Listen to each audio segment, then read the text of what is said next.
Hello, everybody. The truth will set you free. I don't think this is only an expression that is out there just for the sake of being out there. I think it's real. There's also another idea, which is like the truth eventually, sooner or later, everything gets found out.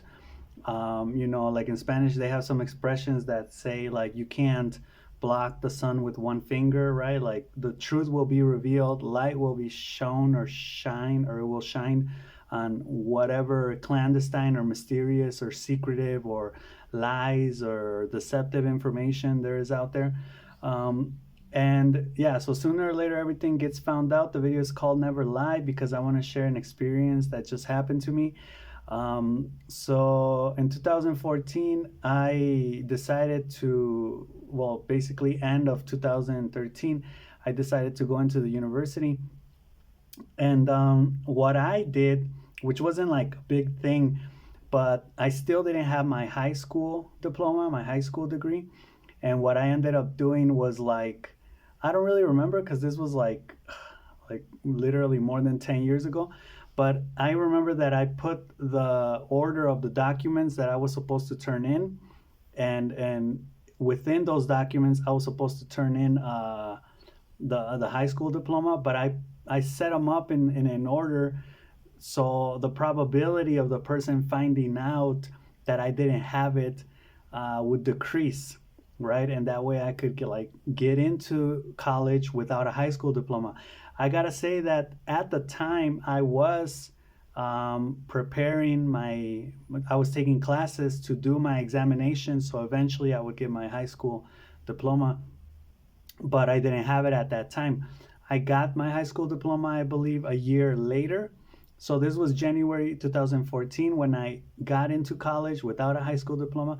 And a year later, around I think January, February 2015, I got my high school diploma and I gave them the document, which they actually requested it after like a year or after before 2014. But anyway, so in order now for me to get like a cedula, which is called like certified officially that I have this like degree, I have to get like all my documentation, my title basically, like officially registered with the government, right? So I'm having to scan all my documents and send them in, which is what I've been doing. And then this person, and this is 10 years later, this person tells me like, why did they allow you to study college or study in the university, study in college without a high school diploma?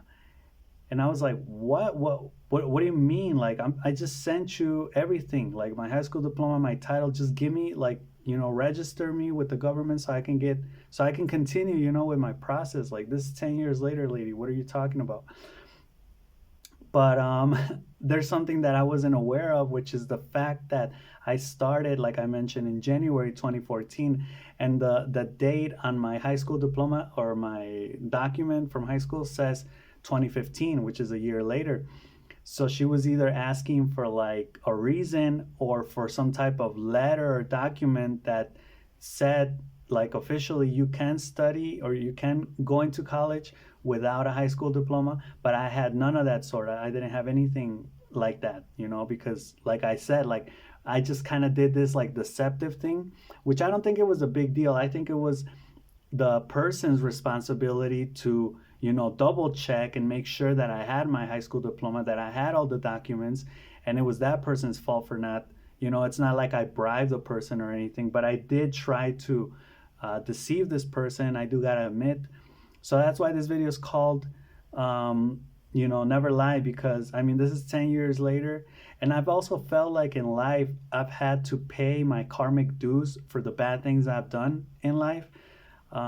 So yeah, I guess the tip here is just like try not to lie, try not to be a bad person, because karmically I guess it all comes back.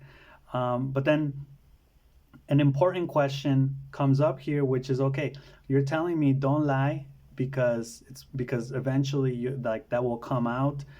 Don't be a bad person because eventually it will come out. So when is it okay to cheat the system, right? From a moral or technical standpoint, when is it okay for me to maybe tell a white lie, or maybe, act like or act like I looked the other way and didn't see something, or like, when is it okay to do that? I would presume never. There is an idea out there which is like, basically, when it doesn't affect your future or when it doesn't affect others. But I think everything affects your future and everything affects others if you really think about it. And this is getting into like, okay, if it's not technical terrain, if it's not towards the future, towards like future consequences, then you do get into the moral dilemma, which is like, does it affect other people, right? Does me making away with this money affect other people that, could possibly receive it, but now aren't going to receive it because now I'm taking it, right? Things like that. Um, so this idea, I wanted to discuss this too, of like, if you've seen my videos, you'll know that I have this problem with people like staring in the street. And a lot of the times I feel like people stare at you like angry or like hostile or like confused, like they don't know what the hell you are or who you are. But it's so random because I'm just randomly walking. I just randomly happen to be passing by you on the street. Like, I didn't plan this, but they'll stare at you as if you're gonna do something or say something, or and if you look at them, if you look at these people, random people on the street, like, back, they're gonna think you're up to something, because then it's like, why are you staring at it? But it's like, why are you staring in the first place, right? So I think a lot of these people, because I kind of see it in their eyes, I think it's guilt.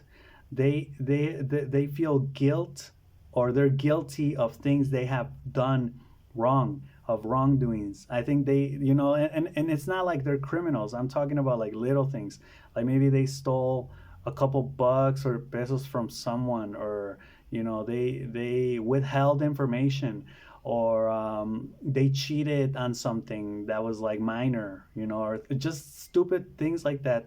But a lot of those things, so eventually, I think they carry that guilt around, and when they see someone, they're kind of like, their conscience catches up with them, and I feel like that's the look that they give off to people, to other people. I'm like, what happens when two of those people cross paths? Like, and it's so awkward because nothing happens. Like, they just stare at each other. Like, I don't make eye contact. I try not to make any eye contact anymore with anybody, because it's just weird. You make eye contact and then what? Like, and if you withhold the eye contact, they'll eventually like smile. Like, it's like, why are you like, doesn't make any sense. There's also this exaggeration, or people like blowing things out of proportion when something happens. I'll give you a concrete example of this. Motels in Mexico, for instance, are known for prostitution. Like, if you go to a motel, let's say you're tired and you've been on the road all day, and like in the States, you go to a motel to sleep, because that's what they're for. Uh, and if you tell someone in Mexico, like, I slept at a motel, because they are cheaper than hotels, they're gonna assume right away that you went to have sex with like a prostitute, right? And in part, the motels are to blame nowadays, because they do offer like condoms for sale and all these type of things.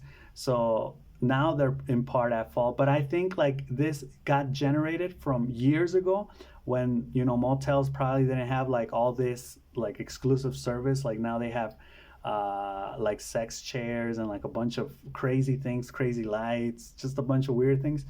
And back in the day, they probably didn't have this, but just knowing, I mean, I'm not saying that like in the States or motels aren't used for sex, they are, but not exclusively. They're used for other things too, like people just sleeping, right? And I would bet that in Mexico, people may use motels to sleep in, but everybody thinks they're just for sex, right? And again, it's this over exaggeration, blowing things out of proportion, over dramatizing like a couple of things that either have to do, like the Family Guy intro says, either with sex or violence. Anything that has to do with sex or violence, people blow it out of proportion. Even like two friends that maybe like each other, and then the group of friends just start like egging them on, like, oh, you guys get together, get together, get together, and it's like, I don't know why people like that stuff, like violence and sex, anything that has to do with those two things.